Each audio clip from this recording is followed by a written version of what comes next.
Nicolas Leroux, bonjour. On a beaucoup de plaisir à vous accueillir pour la sortie de votre ouvrage Fécamp, 100 ans de changement, que vous avez coécrit avec Claire Chauvin, malheureusement disparue. On lui rend hommage à l'occasion de cet enregistrement.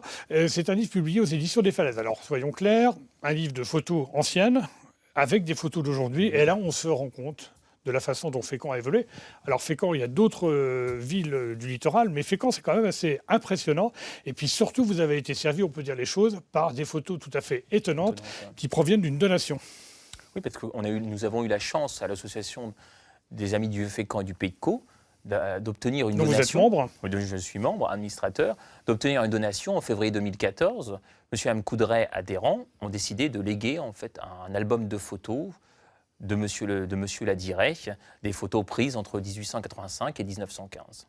Alors, on va commencer d'abord par une carte, parce que, évidemment, pour mieux comprendre, Fécamp, ce n'est pas un port facile à gérer, parce qu'il est quand même assez enclavé. Oui. Et là, on voit bien sur cette carte ancienne, et on va tout de suite rentrer dans le vif du sujet avec une première comparaison sur le grand bassin de Fécamp, donc entre ce qu'il était à la fin du 19e siècle et ce qu'il est devenu depuis. Et là, on s'aperçoit que Fécamp, qui était un port de pêche hauturière, avec les fameux Terre-Neuve, est devenu un port de plaisance. Oui.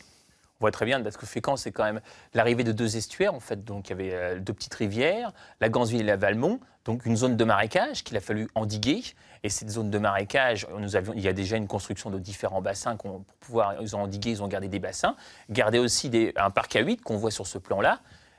Dans le bassin, à l'époque, on voit là les bateaux sont partis en pêche hauturière, mais autrement, quand les bateaux sont restés, les bateaux étaient tellement présents dans le bassin qu'on pouvait traverser ce bassin en marchant sur chacun des bateaux. Après, quand la crise de la pêche hauturière est arrivée, il a fallu que Fécamp se reconvertisse et elle a changé son activité en se tournant vers la plaisance. Voilà, vous expliquez dans votre ouvrage qu'en 1878, alors on appelait ça des boucanes, il y en avait quand même un nombre très important, 70 on est descendu boucanes. Très rapidement à 36 après la Première Guerre mondiale.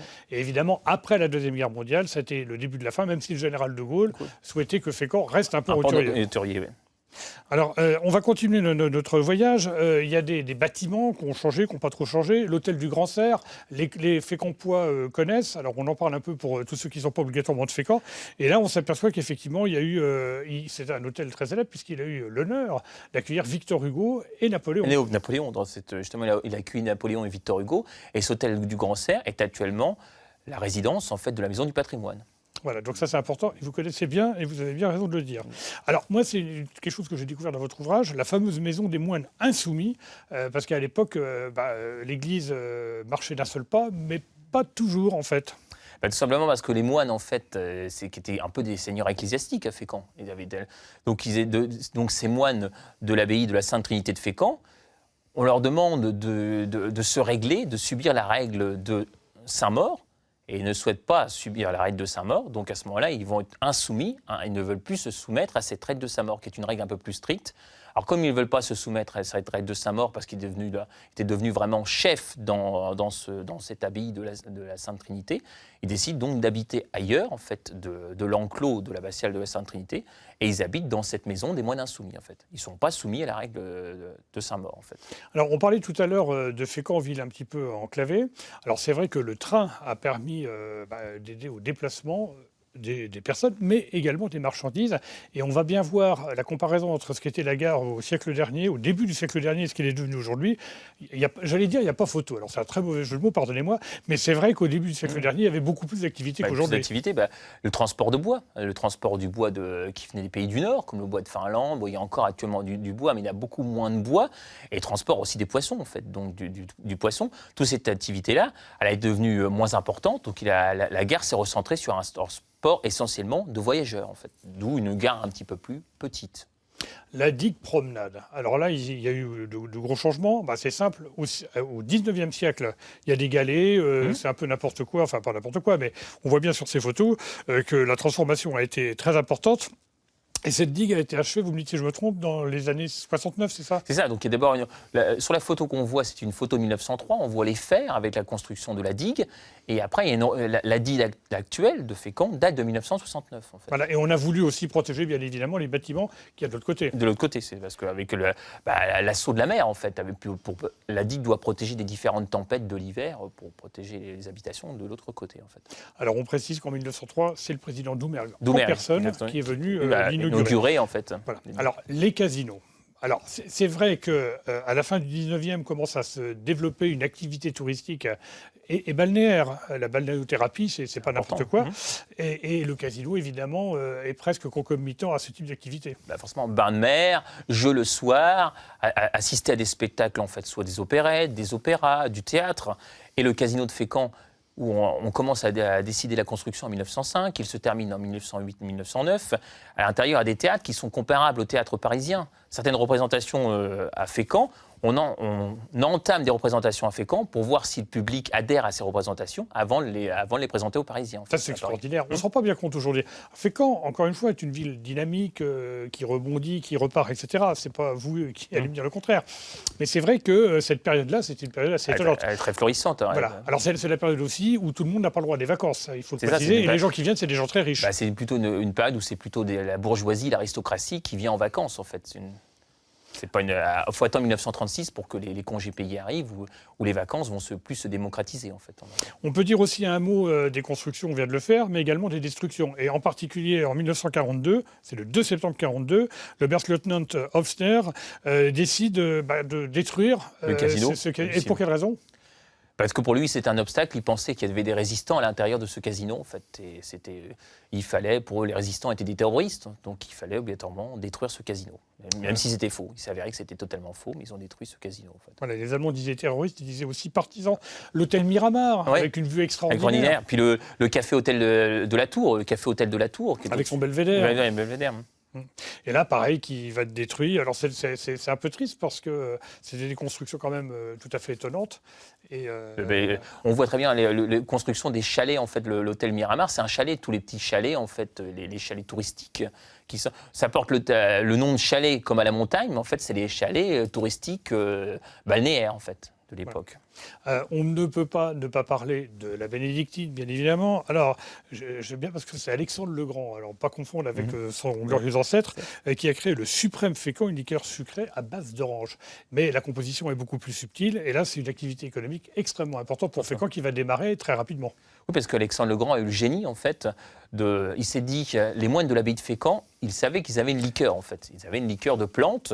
Donc, Don Vinceli, un moine au XVIe siècle, avait créé une liqueur à base de plusieurs plantes.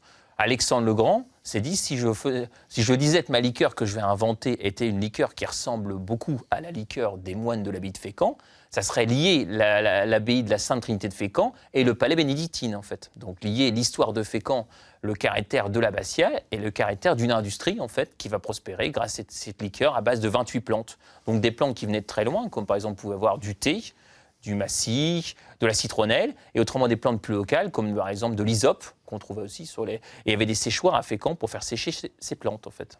J'ai l'impression que vous connaissez bien la composition de la liqueur, mais vous n'allez pas nous le dire, je parie.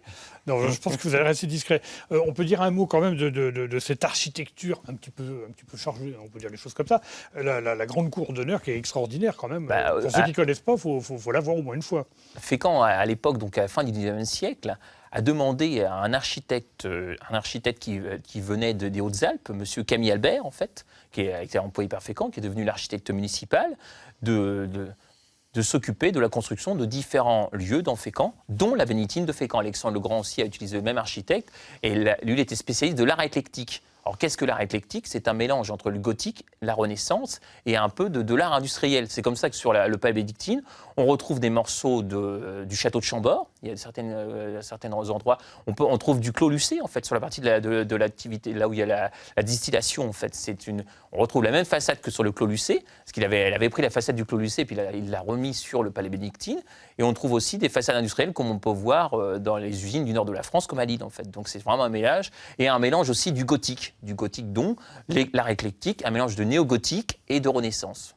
On va terminer, si vous voulez bien, par une touche de nostalgie. Alors, la pêche hauturière, c'était quelque chose de très très dur, ça, on ne peut pas dire le contraire. Et parfois, d'ailleurs, les enfants étaient engagés à bord des bateaux très tôt, très jeunes. Et ils ne revenaient pas tous, d'ailleurs. Les marins ont payé un très très lourd tribut à cette pêche particulièrement difficile.